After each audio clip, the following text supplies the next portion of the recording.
നേർവേദി പ്രഭാഷണ പരമ്പരയിലേക്ക് ഏവർക്കും സ്വാഗതം. സുവിശേഷകൻ കുഞ്ഞുമോൻ തോട്ടപ്പള്ളി ഇപ്പോൾ നിങ്ങളുമായി ദൈവവചനം പങ്കുവെക്കുന്നു. ശ്രദ്ധിച്ചാലും.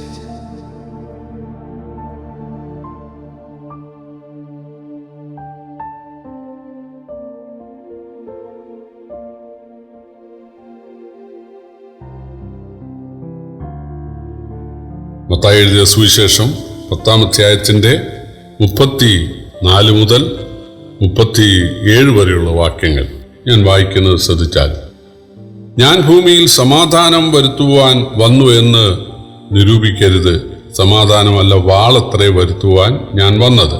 മനുഷ്യനെ തൻ്റെ അപ്പനോടും മകളെ അമ്മയോടും മരുമകളെ അമ്മാവി അമ്മയോടും ഭേദിപ്പിപ്പാൻ അത്രേ ഞാൻ വന്നത്.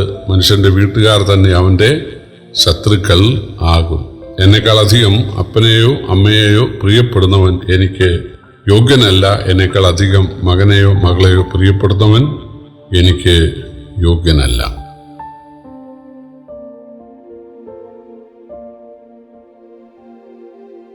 യേശുവിനെ സമാധാന പുരുഷൻ അല്ലെങ്കിൽ സമാധാന പ്രഭു എന്നാണ് പൊതുവെ വിളിക്കുന്നത്.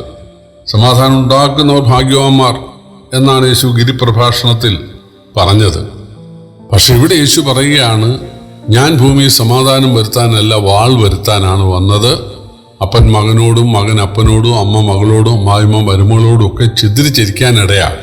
എന്താണ് യേശു പറഞ്ഞതിൻ്റെ താല്പര്യം? യേശു പറഞ്ഞത്, എന്നെക്കാൾ അധികം അപ്പനെയോ അമ്മയോ ഭാര്യയോ മക്കളെയോ നിലംപുരയുടെയോ സ്നേഹിക്കുന്നവൻ എൻ്റെ ശിഷ്യനാകാൻ സാധിക്കുകയില്ല.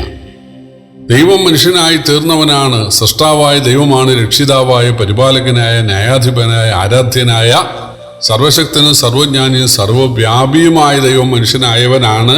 കർത്താവായ യേശു മനുഷ്യവർഗത്തെ രക്ഷിക്കുവാനാണ് കുരിശിൽ യാഗമായത്, ഉയർത്ത് ജീവിക്കുന്നത് എന്നുള്ള കാര്യം അറിയിച്ചിട്ടും ബോധ്യമായിട്ടും അപ്പനെ ഭയപ്പെട്ട്, ഒരു പക്ഷേ അപ്പൻ്റെ സ്വത്ത് കിട്ടുകയില്ലായിരിക്കാം, അല്ലെങ്കിൽ അപ്പൻ്റെ ശാപം ഉണ്ടായെങ്കിലോ എന്ന് ഭയപ്പെട്ടായിരിക്കാം അപ്പനെയും അമ്മയെയും അല്ലെങ്കിൽ ഭാര്യയെയും ഭർത്താവിനെയും അല്ലെങ്കിൽ മക്കളെയും ഒക്കെ യേശുവിനേക്കാൾ സ്നേഹിച്ച് ഈ വിശ്വാസത്തെ ഉപേക്ഷിക്കുന്ന, സ്വർഗത്തെ ഉപേക്ഷിക്കുന്ന ആളുകളുടെ കാര്യമാണ് കർത്താവോട് ഉദ്ദേശിക്കുന്നത്. യഥാർത്ഥ മാനസാന്തരം, യഥാർത്ഥ വിശ്വാസം എന്ന് പറയുന്നത് ആരെതിരായാലും, അപ്പനായാലും അമ്മയായാലും ഭാര്യയായാലും മക്കളായാലും സുഹൃത്തുക്കളായാലും ബന്ധുക്കളായാലും ആരെതിരായാലും ദൈവമാണല്ലോ അവരിലൊക്കെ വലിയത്. സൃഷ്ടാവ് എന്നെ സൃഷ്ടിച്ചത് യേശുവാണെന്ന് ബോധ്യമുണ്ടെങ്കിൽ, എന്നെ രക്ഷിക്കാൻ മനുഷ്യനായത് യേശുവാണെന്ന് ബോധ്യമുണ്ടെങ്കിൽ, അവൻ സർവശക്തനാണ്, സർവജ്ഞാനിയാണ്, സ്നേഹവാനാണ്, എന്നെ പരിപാലിക്കാൻ ശക്തനാണ് എന്ന് വിശ്വാസമുണ്ടെങ്കിൽ, അപ്പൻ്റെ സ്വത്തിനെ മോഹിച്ചിരിക്കാതെ, അല്ലെങ്കിൽ അപ്പൻ്റെ ഭീഷണിയെ ഭയപ്പെടാതെ, അല്ലെങ്കിൽ അമ്മയ്ക്ക് ഇഷ്ടമല്ലല്ലോ എന്ന് വിചാരിച്ച് അമ്മ നിമിത്തം, അല്ലെങ്കിൽ മക്കൾക്ക് ഇഷ്ടമല്ലല്ലോ എന്ന് വിചാരിച്ച് മക്കൾ നിമിത്തം യേശുവിനെ ഉപേക്ഷിക്കരുത്. യേശു പറയുന്നത്, ഞാൻ സമാധാനം വരുത്താനല്ല, വാൾ വരുത്താനാണ് വന്നത്. വീട്ടിലുള്ള ആളുകൾ തമ്മിൽ ഛിദ്രിക്കാനിടയാകും. കാരണം അപ്പൻ യേശുവിനെ കൈക്കൊള്ളുമ്പോൾ, അല്ലെങ്കിൽ ഭർത്താവ് യേശുവിനെ കൈക്കൊള്ളുമ്പോൾ ഭാര്യ എതിരാവും. ചിലപ്പോൾ ഭാര്യ വിട്ടുപോകും. അങ്ങനെയുള്ള സംഭവങ്ങൾ ധാരാളം 1-ാം നൂറ്റാണ്ടിൽ ഉണ്ടായിട്ടുണ്ട്, ഇന്നുമുണ്ട്. ഭാര്യ യേശുവിനെ രക്ഷകനായി സ്വീകരിച്ചാൽ ഭർത്താവ് ഉപേക്ഷിക്കും. മക്കൾ യേശുവിനെ രക്ഷകനായി സ്വീകരിച്ചാൽ വീട്ടിൽ നിന്ന് ഇറക്കി വിടും. ചില മതങ്ങളിൽ മക്കള് യേശുവിനെ രക്ഷകനായി സ്വീകരിച്ചാൽ മാതാപിതാക്കൾ അവർക്ക് വിഷം കൊടുത്ത് അവരെ കൊല്ലും. ചില ഗ്രാമങ്ങളിൽ, പ്രത്യേകിച്ച് ഈ ഗോത്രവർഗക്കാരുടെ ഗ്രാമങ്ങളിൽ, യേശുവിനെ ഒരാൾ രക്ഷകനായി സ്വീകരിച്ചാൽ അവര് തീ വെച്ച് ചുട്ട് കളയും, തീയിലിട്ട് കളയും, അല്ലെങ്കിൽ അവര് ഉരുവിലക്ക് ഏർപ്പെടുത്തും, അവിടെ കയറാൻ പാടില്ലെന്ന് പറയും. ഇന്നും നടക്കുന്നുണ്ട്. അതാണ് യേശു പറഞ്ഞ്, ഞാൻ സമാധാനം വരുത്താൻ വന്ന ആളല്ല. ലോകം ഇങ്ങനെ സമാധാനത്തോടെ നരകത്തിലേക്ക് ഇങ്ങനെ ഒഴുകിക്കൊണ്ടിരിക്കുക, ചത്ത മീൻ താഴേക്ക് ഒഴുകുന്ന പോലെ. എന്നാൽ അതിൽ നിന്ന് ചിലരെ സുവിശേഷം കേൾപ്പിച്ച് സ്വർഗത്തിലേക്ക് കൊണ്ടുപോകാൻ കർത്താവ് ആഗ്രഹിക്കുമ്പോൾ ആളുകൾ എതിരാകുകയാണ്. യേശുവിനെ കൈക്കൊള്ളുന്ന ആളുകൾ മദ്യപിക്കുന്നവരാണെങ്കിൽ അത് ഉപേക്ഷിക്കുന്നു, പുക വലിക്കുന്ന, കഞ്ചാവ് വലിക്കുന്ന, മയക്കുമരുന്ന് ഉപയോഗിക്കുന്ന ആളാണ് അത് ഉപേക്ഷിക്കുന്നു. മോഷ്ടാക്കളാണെങ്കിൽ അത് ഉപേക്ഷിക്കുന്നു. വ്യഭിചാരികളാണെങ്കിൽ അത് ഉപേക്ഷിക്കുന്നു. ചീട്ടുകളിക്കാരും അല്ലെങ്കിൽ താന്തോന്നികളുമായിട്ട് ചീത്ത കൂട്ടുകെട്ടുകളുമായിട്ട് ജീവിക്കുന്നവരാണെങ്കിൽ അതുപേക്ഷിച്ച് പാട്ടും പ്രാർത്ഥനയും തുടങ്ങുന്നു. അവര് സുവിശേഷം അറിയിക്കുന്നതിൽ പങ്കാളികളാകുന്നു, ആരാധിക്കാൻ പോകുന്നു, മാന്യമായി വസ്ത്രം ധരിക്കുന്നു, മാന്യമായി പെരുമാറുന്നു. ഇതൊന്നും വീട്ടുകാർക്കും നാട്ടുകാർക്കും വിഷയമല്ല. അവൻ തൊള്ളി കുടിച്ചോട്ടെ, അവൻ ശകലം വലിച്ചോട്ടെ. ഞാനും വലിച്ചിട്ടുണ്ട്. വലിക്കുന്ന ഇത്ര വലിയ തെറ്റാണോ? വലിച്ചോട്ടെ, അതാണ് പറയുന്നത്. വലിക്കുന്നതിന് കുഴപ്പമില്ല, കുടിക്കുന്നതിന് കുഴപ്പമില്ല, ഭാര്യ ഉപേക്ഷിക്കുന്നതിന് കുഴപ്പമില്ല, മക്കളെ ശ്രദ്ധിക്കാതിരിക്കുന്നതിന് കുഴപ്പമില്ല, താന്തോന്നിയായിട്ട്, വിചാരിയായിട്ട്, മോഷ്ടാവായിട്ട്, ജയിൽപ്പുള്ളിയായിട്ട് കഴിയുന്നതിനും കുഴപ്പമില്ല.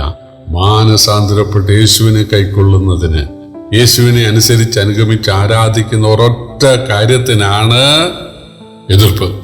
വീട്ടുകാർക്ക് എതിർപ്പ്, നാട്ടുകാർക്ക് എതിർപ്പ്, മതക്കാർക്ക് എതിർപ്പ്, രാഷ്ട്രീയക്കാർക്ക് എതിർപ്പ്.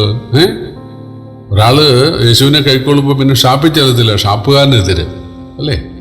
ഒരാൾ യേശുവിനെ കൈക്കൊണ്ട് കഴിഞ്ഞാൽ പിന്നെ പോലീസ് സ്റ്റേഷനിൽ വരത്തില്ല, അവന് ഇയാളെ കൊണ്ടുള്ള ഉപകാരം അവർക്കില്ല. എല്ലാ മേഖലയിലും എതിർപ്പാണ്, ഉപദ്രവമാണ്. യേശു പറഞ്ഞ അതാണ് ആ അസമാധാനം, അതുണ്ടാകും. പക്ഷെ അത് താൽക്കാലികമാണ്. നമ്മളീ പറയുന്ന സമയത്ത് വീട്ടിലുള്ള എല്ലാ അംഗങ്ങൾക്കും ബോധ്യം പറയണമെന്നില്ലല്ലോ. ഒരാൾ യേശുവിനെ കൈക്കൊണ്ടു, സ്നാനപ്പെട്ടു, ഒരു സഭയോട് ബന്ധപ്പെട്ടു, പാടുകയും പ്രാർത്ഥിക്കുകയും ആരാധിക്കുകയും ചെയ്യുന്നു. അയാളുടെ പെരുമാറ്റം വീട്ടുകാർ ശ്രദ്ധിക്കും. ആദ്യമൊക്കെ എതിർപ്പായിരിക്കും, ശ്രദ്ധിക്കും. പിന്നീട് അങ്ങേര് കൊടുക്കുന്ന ലഘുലേഖകളോ അല്ലെങ്കിൽ അങ്ങേരുടെ കയ്യിലുള്ള ബൈബിളോ ഒക്കെ എടുത്തൊന്ന് വായിക്കും. അപ്പം അദ്ദേഹം പറയുന്നു, ഞങ്ങളുടെ സഭായോഗത്തിനൊന്ന് ഒന്ന് കണ്ടു നോക്ക്, ദൈവത്തെ ആരാധിക്കുന്ന എങ്ങനെയാണ്. യാതൊരു വിഗ്രഹവും അവിടെയില്ല, യാതൊരു പടവും അവിടെയില്ല, അവിടെ പ്രത്യേക വേഷഭൂഷാദികളോ ഒന്നുമില്ല, വേറെ അടയാളങ്ങളായിട്ടൊന്നും യാതൊരു ഐക്കണും യാതൊരു ചിഹ്നങ്ങളുമില്ല. ഒന്ന് വന്നു നോക്ക്, എല്ലാവരും ഏകോദര സഹോദരങ്ങളെപ്പോലെ അദൃശ്യനായ ദൈവത്തെ ആരാധിക്കുന്നു, ഒന്ന് വന്നു നോക്കെന്ന് പറയുമ്പോൾ ശരി ഒരു പ്രാവശ്യം വരാം എന്ന് പറഞ്ഞ് വരുന്നു. അങ്ങനെ വരുന്നവർക്ക് മനസ്സിലാകുന്നു. ക്രമേണ ആ കുടുംബം മൊത്തം ദൈവഭാഗത്ത്, സത്യത്തിൻ്റെ ഭാഗത്ത് വരുവാനിടയാകുന്നു. അപ്പം ആദ്യം ഒരു അസമാധാനം ഉണ്ടാകും, പക്ഷെ പിന്നീട് അത് ആ വലിയ സമാധാനത്തിലേക്ക്, ഐശ്വര്യത്തിലേക്ക്, അനുഗ്രഹത്തിലേക്ക് വരാൻ കാരണമാകും. സ്ഥിരം ജോലി ചെയ്ത് കിട്ടുന്ന പൈസ മദ്യത്തിന് മുടക്കുന്ന ആളുകൾ, പുകവലിക്ക്, കഞ്ചാവലിക്ക് മുടക്കുന്ന ആളുകൾ, അല്ലെങ്കിൽ ചികിത്സയ്ക്ക്, ആശുപത്രിക്ക്, അല്ലെങ്കിൽ ജയിലില്, പോലീസിന് ഒക്കെ കൊടുക്കുന്ന ആളുകൾ, അവര് ആവക ദുർച്ചെലവുകളൊന്നും പിന്നെ ഇല്ല. അതുകൊണ്ട് വീട് നന്നാക്കാൻ, വീട്ടുപകരണങ്ങൾ വാങ്ങിക്കാൻ, കുട്ടികളെ പഠിപ്പിക്കാൻ ഒക്കെ സാധിക്കുന്നു. പക്ഷെ ഇതൊക്കെ കാണുമ്പോൾ ആളുകൾ ചിലരൊക്കെ പറഞ്ഞു എന്ന് വരാം, എല്ലാം വിദേശത്തെ പൈസയാണ്, സഭയുടെ പൈസയാണ് എന്നൊക്കെ പറഞ്ഞ് കുഞ്ഞാഴ്മ പറയാൻ സാധ്യതയുണ്ട്.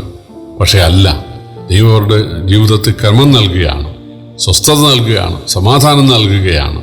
പ്രിയപ്പെട്ടവരെ, യേശുവിനെ രക്ഷകനായി സ്വീകരിക്കുന്ന ഏക കാരണത്താൽ താൽക്കാലികമായൊരു അസമാധാനമൊക്കെ ഒരുപക്ഷെ വീടുകളിൽ ഉണ്ടാകാം. എന്നാൽ അപ്പനേക്കാൾ, അമ്മയേക്കാൾ, പിന്നെ മക്കളെക്കാൾ, ഭാര്യയേക്കാൾ, ഭർത്താവിനേക്കാൾ യേശുവിനെ സ്നേഹിക്കാൻ തയ്യാറായാൽ, അനുസരിക്കാൻ, ആരാധിക്കാൻ തയ്യാറായാൽ താൽക്കാലികമായ ആ സമാധാനം മാറി ആ വലിയ സമാധാനം കുടുംബത്തിലുണ്ടാകും. നിത്യസമാധാനത്തിലേക്ക് നമുക്ക് പോകാൻ സാധിക്കും. കർത്താവ് നമ്മെ സഹായിക്കട്ടെ.